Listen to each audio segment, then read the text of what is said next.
Dear participants of the Collegium, we know that behind the Kiev regime is the potential of the member countries of the world's largest military political bloc, NATO. Large-scale military assistance is continuously flowing. Advisors, instructors, mercenaries are being sent. Intelligence data is being transmitted. In such difficult conditions, our troops demonstrate high combat capability and training. The capabilities of the Russian army are constantly developing.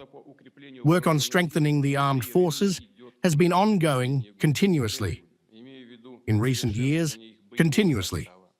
I mean improving their combat composition, qualitative improvements in the military command system, in operational and combat training, and of course, increasing the efficiency of the defense industry, which has quickly restructured many production and technological processes, producing in-demand products in ever-increasing volumes.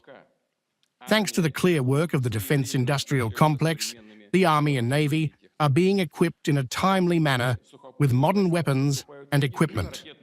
Ground forces are receiving missile complexes and artillery systems with high-precision strike weapons, loitering munitions, drones of various types, and robotics.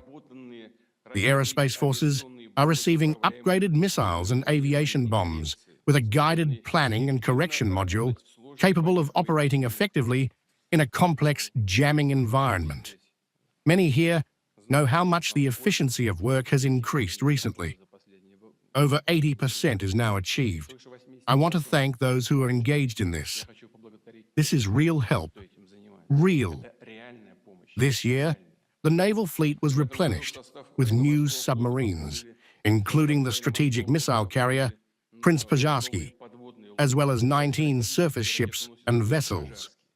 Successful tests were conducted of the unlimited-range strategic cruise missile Oreshnik and the unmanned underwater vehicle Poseidon. Through the use of nuclear power plants, these complexes will remain unique and one-of-a-kind for a long time to come, ensuring strategic parity, security, and Russia's global positions for decades to come. We will continue to work on these complexes. We will continue to refine them, improve them, enhance them, but they already exist. By the end of the year, the medium-range missile complex with the hypersonic missile Oreshnik will also be put on combat duty. Last November, its combat use was conducted for the first time.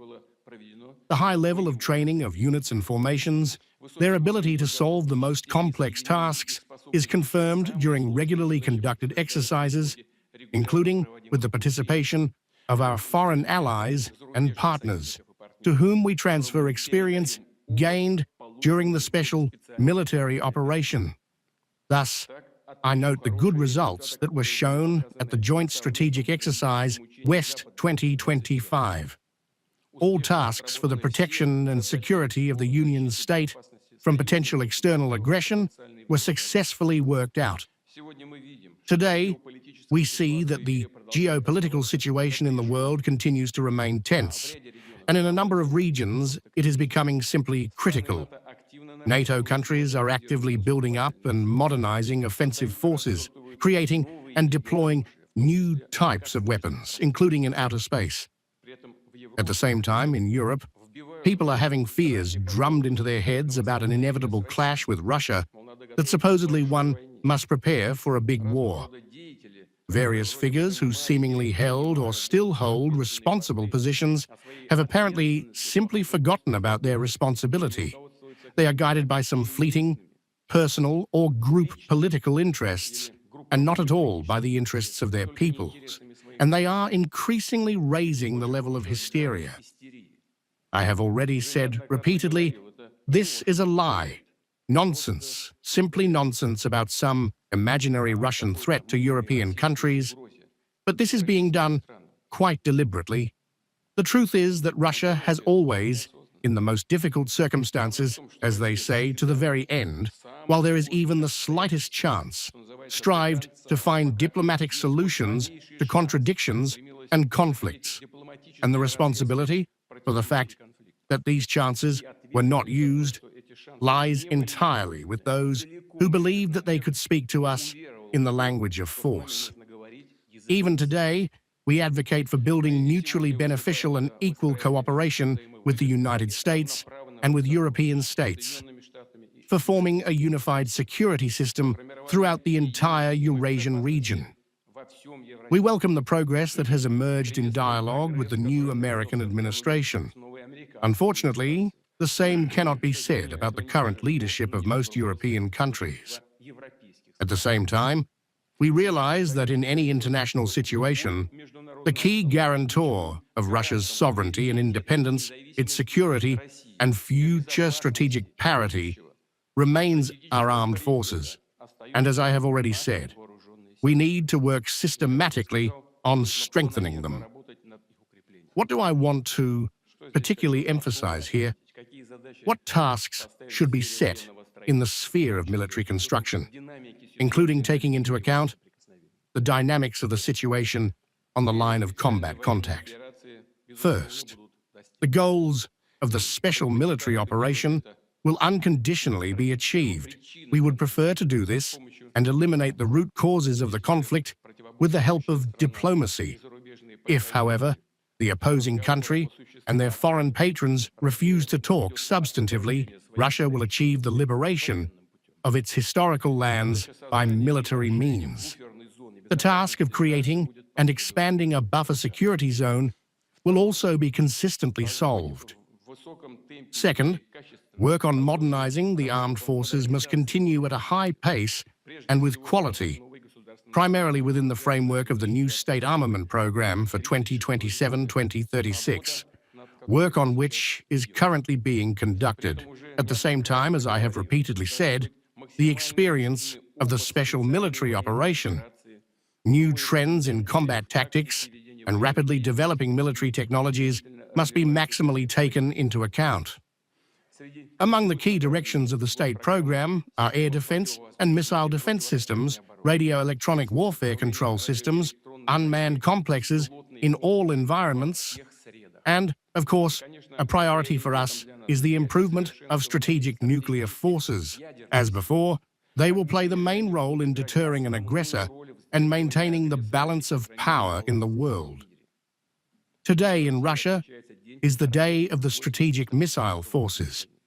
Taking this opportunity, I want to congratulate the veterans, personnel, and civilian staff of the strategic missile forces on their professional holiday.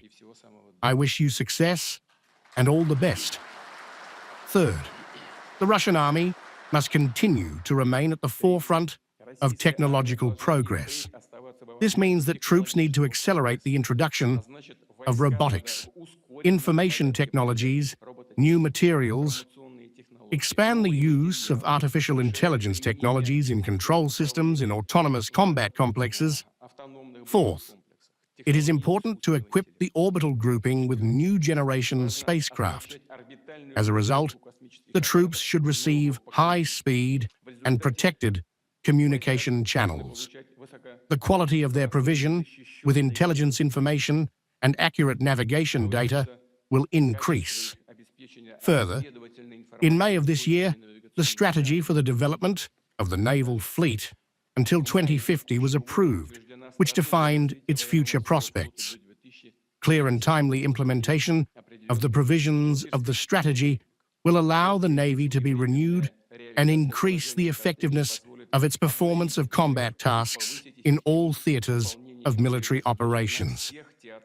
And finally, we should continue to actively develop military and military technical cooperation with foreign countries, with our allies and partners, improve the collective security system and the Union state.